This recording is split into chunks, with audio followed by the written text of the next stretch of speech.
everyone! I'm Mrs. Teal. I'm a middle school art teacher and I've now been teaching for 13 years. In this video, I'll discuss my top 5 tips for classroom teachers. Tip number 1, you need a good attention getter. Kids like to talk. Any moment they have, they will talk. And you're gonna wanna cut through all that chatter and get their attention so they can get back to learning with you. So here's what works for me. I picked up this wireless doorbell on Amazon, and in the description I'm going to put a link to this exact one that I purchased. When I press this button, this is what happens.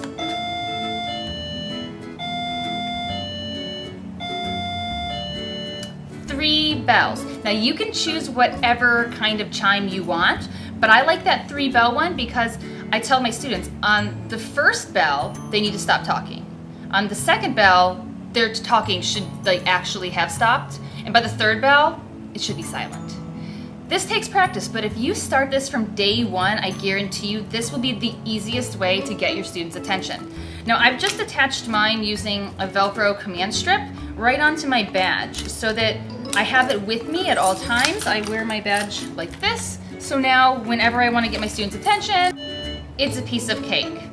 So this here is the other part of the doorbell. This is the part that plugs into your wall, and then this is the part that actually makes the sound. So all you need to use this is just to have an available outlet in your classroom, and that's it. My room is really big, and everyone can always hear when I ring my bell anywhere in my classroom.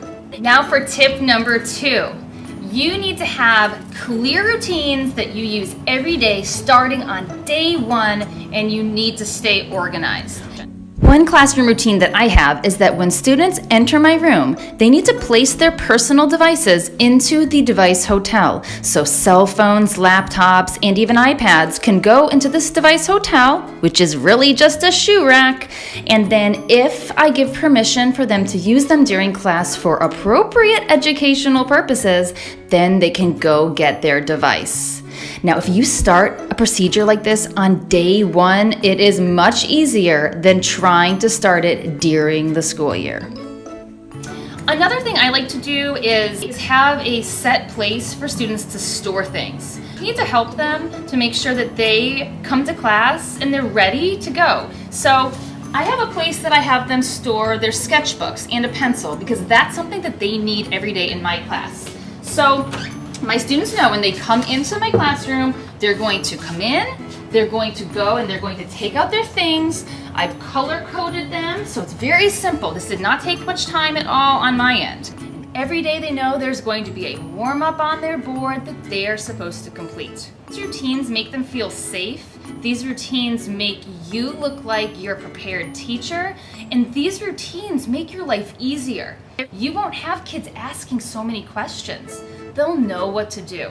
Now, staying organized in a classroom doesn't mean that everything has to be perfectly labeled or, it has to be clean all the time. Like, you can have a lot of stuff, but the stuff you should always put in the same places. All right, tip number 3, know your audience. If you're teaching middle school like me, you've got to be able to think like a middle schooler. You've got to remember what it was like for you when you were that age. This just means that you're talking to them, you're listening to them. Maybe you look up those things that they like and you kind of just find out a little bit more about it. You stay tech savvy, you stay up to date with what's current so that you understand what it's like to be that age again. You've got to make learning fun. So here's an example. As an art teacher, I have to teach about 1-point linear perspective. I know, because I know I felt this way when I was in school, I know that some kids, when they hear 1-point linear perspective, they're like, snooze fest. So what I do for the project for 1-point perspective is I have my students create a surreal room where we add color using different mediums and we collage the room using magazines, and this just adds a really fun element to keep the students engaged. Okay, on to tip number 4. You want to allow for as much freedom as possible within set boundaries. So I teach with some really amazing teachers, and they use things called playlists where they'll have a whole bunch of different assignments that kids can choose from. It's almost like, it's like a menu. Like the kids can choose how they want to learn. And I think that's fabulous. What I like to do, because it works best for me as an art teacher, is I like to create must-do, may-do lists. So when I give an assignment, one side of the list, it says all the things they must do with that assignment. So, it has like clear set criteria so they know how they're going to be graded. What do they need to do to succeed? How are they going to show that they learned? But then on the may-do side of this list, it shows them all of their options. It gives them ideas. Something else that can be put on a must-do, may-do list is at the bottom of the must-dos, you can have what they must do when they're done. Because you never want to give a child too much free time. All right, last one, tip number 5, focus on the positive. This actually takes work, okay? But in education, you can get bogged down so easily with all of the negatives, the kids' behavior, kids coming to class late, not prepared, parent emails, grading, the sky's the limit. But anyways, what you need to do is you need to, in every class, find those kids that are doing what they're supposed to be doing or excelling, and you need to give them your time too.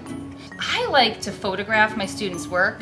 I like to catch them doing really amazing things, and I try to catch as many different kids as possible. So I like having a classroom Instagram account, and I like having a Twitter account where I share what my students are doing. It's not just so that other people can see it. It's so that I see it. When I focus on the kids that are doing well, when I focus on those small successes, those little daily achievements, I feel better. I feel like a better teacher. I feel like my students are doing good work. And again, it's all about shifting that focus as much attention as you can on the positives. You will be so much happier. And if teacher's happy, everybody's happy. Bonus tip. Make sure you communicate with the parents. Not just at the end of the year when the bad behavior starts. Email all your students' parents right away at the beginning of the year, introducing yourself. Maybe send them a copy of the take-home letter that doesn't actually get always taken home. And that way, if you have to email them later about something else that happened that's, less positive, it'll feel easier to do that. You've already made contact. Their parents are your friends, I really hope these tips helped you. Please like, comment, and subscribe to my channel for more teaching tips and art video demonstrations. Thanks for watching.